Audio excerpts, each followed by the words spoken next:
Alrighty then, let's get into these things. The first thing that's been going around, this is universal health care. Now, unless you've been living under a rock for the past 3 days, you probably know that isn't the case. But let's go into the actual facts of this. It's estimated by 2019, we were going through the thing. This begins to really phase in 2014. The backlash tax for so-called Cadillac health plans doesn't kick in until 2018, at which point 40% excise tax will be placed on those insurance policies.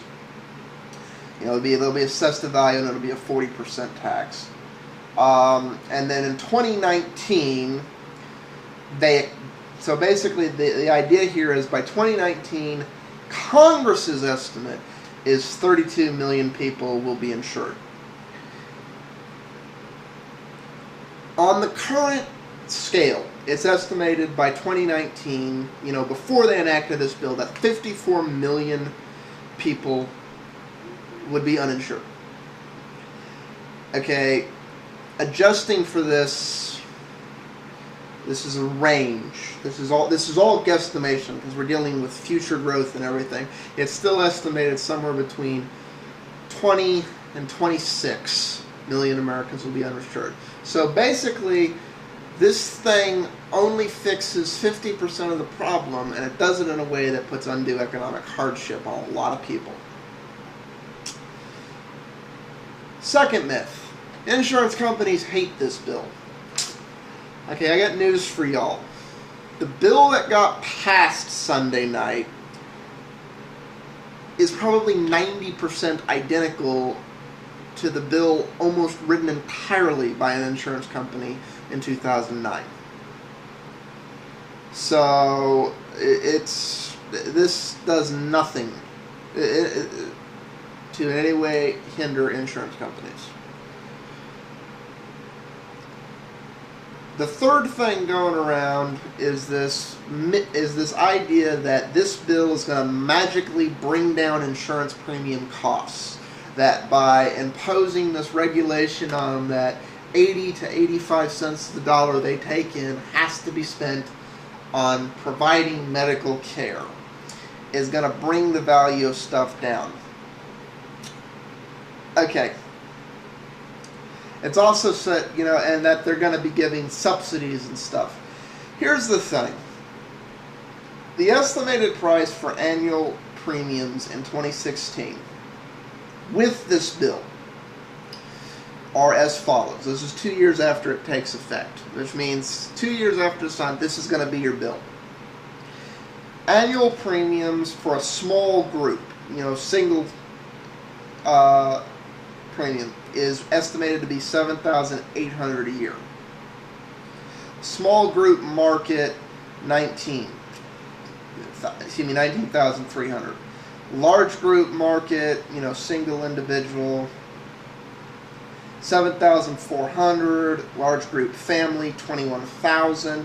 Individual markets, averaging all of this stuff out, for an individual is estimated to be $5,500. For a family, $13,100. Okay, this brings us on to the fourth thing. The bill's going to magically make healthcare affordable for the middle class. This is anything but true. The number before, basically, an average household is mom, dad, kids. Okay? Each of them earning a little over 30 grand a year. Mom's earning a little over 30 grand. Dad's earning a little over 30 grand. I know a lot of us don't make that much. I know a lot of us make more than that. When you average it out, that's the average American working household. 2 working adults, each earn a little over 30 grand. The actual median number is just over 66,000. But, putting that in. Basically, how this bill works out is it says you get to spend just over $5,000 of the money you're earning to buy insurance. If you don't buy it, you're going to be taxed for being stupid. Here's the problem. I know that sounds like a lot of money to some of us, but between mortgage or rent, power, water, internet, auto insurance, gasoline, and the basic things, on average, a family's got about 10 grand to play with, on which they spend on extra things. You know, they choose like which activities they're going to spend for their kids, how they're going to enable them to one day stand on their own 2 feet in the world, toys for their kids, what money they're going to put into the economy, what luxury items they're going to buy, like desserts, because you don't need dessert to eat, but sometimes it's nice to have a little bit of extra thing in your life. Basically, they get to basically cut that. $5,000 of that has to go to an insurance company now. That's why insurance companies love this bill. If they don't spend that, $700 a pop. This is why I said the bills go up $1,400 to a little over $5,000.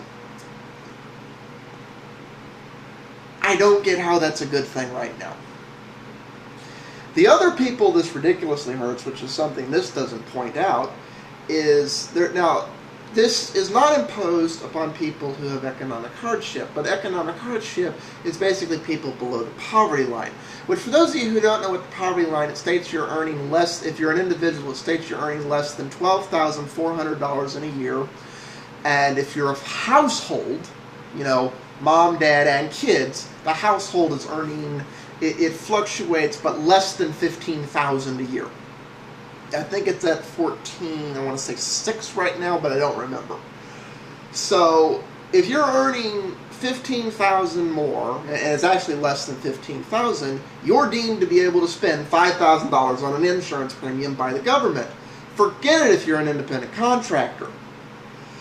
And this is the other catch-22, because this is taxing. This is going to provide, basically employers are going to be now encouraged to provide